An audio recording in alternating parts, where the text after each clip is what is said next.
제도의 무엇을? 개혁을 주장했다라고 할 수 있겠죠. 자, 그렇다면 일단 우선 우리는 유형원부터 보도록 하겠습니다. 유형원이요, 쓴 책이 있어요. 책이 바로 뭐냐면 그의 호를 따서 반개수록인데요. 자, 그 반개수록을 읽어보면 유형원이 토지 빨리 개선해야 되겠다라는 의지를 보이고 있다는 거 확인해 볼 수가 있어요. 그런데 이렇게만 말하면 안 되겠죠? 실제로 어떤 내용이 있는지 읽어보도록 하겠습니다. 자, 유형원의 반개수록 읽어봤더니 토지 제도가 바르지 않으면 백성의 생활이 안정되지 않고 나라의 제도 또한 공정함을 잃게 되어 풍속까지 혼란스러워진다. 자, 생각해보면 조선에서 가장 많은 사람들이 농부 아니겠습니까? 그들이 어려워지면 국가가 흔들리는 건 당연할 겁니다. 자, 이는 토지가 나라의 근본이기 때문이다. 근본을 바로 세우지 않고서는 군주가 바른 정치를 하고자 해도 뜻을 이루기가 어렵다라고 나왔습니다. 계속 볼까요? 자, 그런데 부자들은 한없이 넓은 토지를 가지고 있고 가난한 사람은 송곳 꽂을 땅도 없답니다. 거짓말 아니에요. 자, 따라서 부유한 자는 더욱 부유해지고 가난한 자는 더욱 가난해졌다라는 문제를 지적하고 있습니다. 자, 그래서 유형원 선생님 그러면 어떤 방식의 이제 토지제도 개혁을 주장했냐면 그냥 들어만 보세요. 초급에서 물어보는 거 아닙니다. 선비든 평민이든 그 직업을 나눠가지고요. 직업에 맞게끔 똑같이 토지를 나눠주자라고 주장을 하였습니다. 자, 유형원이 이런 주장을 했고요. 이익은 그러면 유형원과는 또 조금 다른 주장을 하게 됩니다. 토지를 나눠주기는 하는데요. 사람들이 아무래도 토지를 나눠주고 나면 상황에 따라서 토지를 사고 팔잖아요. 그런데 계속 팔다 보면 결국 내 토지가 또 없어졌어. 이런 문제가 발생하죠. 그래서 이익 같은 경우는 토지를 나눠주긴 하는데 어느 정도 수준 밑으로는 토지를 팔지 못하게. 그러니까 가령 예를 들어서 4명의 식구가 살기 위해서 5마지기의 논이 필요하다 그러면 그 5마지기의 논을 절대로 팔 수 없게끔 만들어주자라고 주장을 하였습니다. 쓰지 않죠. 그렇죠? 초급에서는요. 그걸 달달 외우고요. 더 심오하게 들어가는 부분이 아니라 선생님이 여러분 궁금할까 봐 이야기만 해주는 겁니다. 자, 그런 토지 개혁을 주장을 해요. 뿐만 아니라 이익 같은 경우는 그가 이제 오랜 세월 살아오면서 조선에서는 이런 게 문제구나, 이런 게 문제구나, 이걸 이렇게 고치면 너무 좋겠다라는 생각을 해오게 되겠죠. 그래서 그의 말년쯤 갔을 때 이런 생각을 모아서요. 책을 편찬하게 되는데 이것이 바로 뭐냐면 성호사설이라는 책입니다. 그래서 이 책을 읽어보면 그가 바꾸고자 하는 조선의 모습을 우리가 엿볼 수가 있습니다.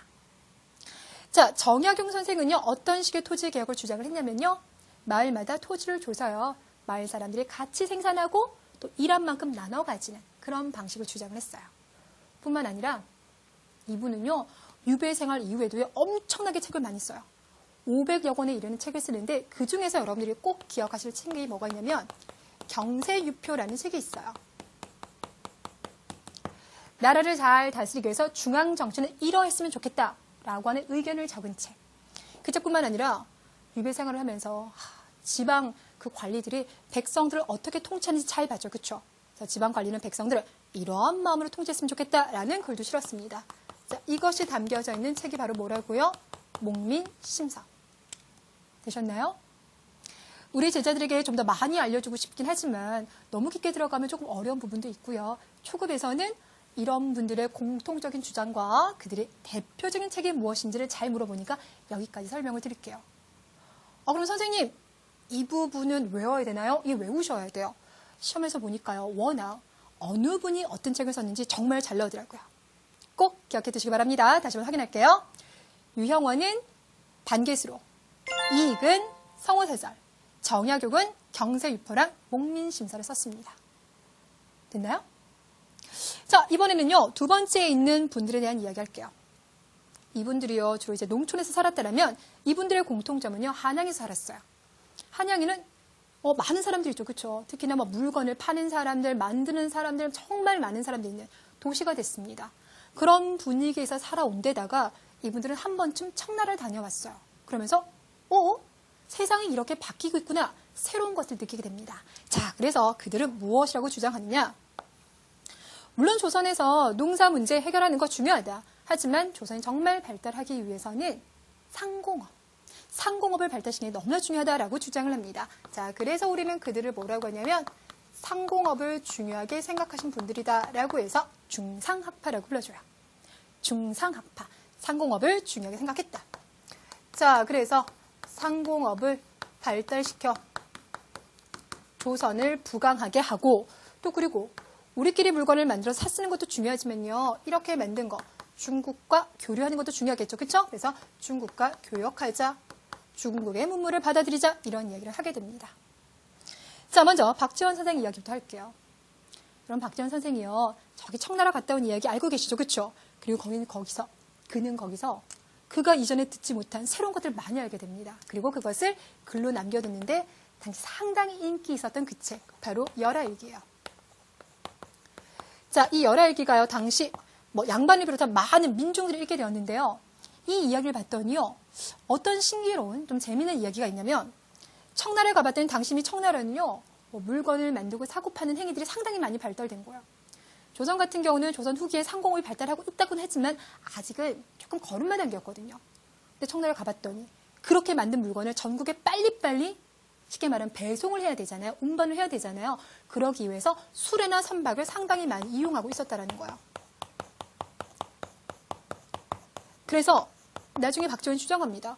우리도 있잖아. 조선은 그렇게 넓지도 않은 나라이니 수레와 선박을 이용하면 전국에 있는 물건들을 잘 교류하면서 경제가 발달할 수 있을 거야. 이런 얘기를 해요. 그 부분은요.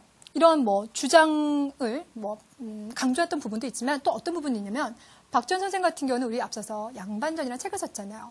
양반전에서 양반들이 가지고 있는 허세, 무능함 이런 것도 비꼬기도 하였습니다. 자, 박지원 선생의 제작격에 해당하는 사람이 누가 있냐면 박제가라는 선생이 있는데요. 이 사람이 쓴 책으로 유명한 게요. 북학의라는 책이 있어요. 특히 이 북학의에 담겨있는 내용은요. 우리가 꼭 한번 읽어봐야 되는 내용이거든요. 옆으로 가서 확인 한번 해보도록 할게요. 자, 재물은 샘과 같은 것이다. 샘이라고 하면 우물입니다, 여러분들. 여러분 우물 보신 적 있죠? 그렇죠? 이 우물에 물이 고여 있는데요. 그 물을 퍼다 쓴다라고 해서 우물이 말라버립니까? 아니요. 우리가 우물에 있는 물을 퍼다 써도요. 새로운 물은 뽕뽕뽕 하고 계속 올라옵니다. 퍼서 쓰면 차고 버려두면 말라버린다.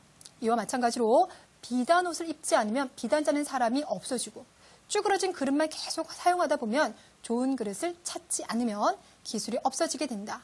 결국 농업도 쇠퇴하고 양반, 농민, 수공업자, 상인 모두가 가난하게 된다. 그러니 뭘 하자? 그렇죠. 상공업을 발달시키자라는 이야기를 해요. 특히나요. 유학에선 그런 얘기를 해요. 유학에서는 너무 사치스러운 생활을 하면 오히려 그것이 이제 나라를 멸망하게 하는 길이다라고 해서 절약을 강조하는데 아까 봤다시피 너무 오래된 그릇만 계속 쓰게 되면 그릇 장수가 등장할 수가 없고 옷도 안 사 입으면 그것도 안 돼. 그러니 적절하게 무엇을 하는 것이 물건을 사 쓰는 것이 경제는 더 도움이 된다라는 이야기를 합니다.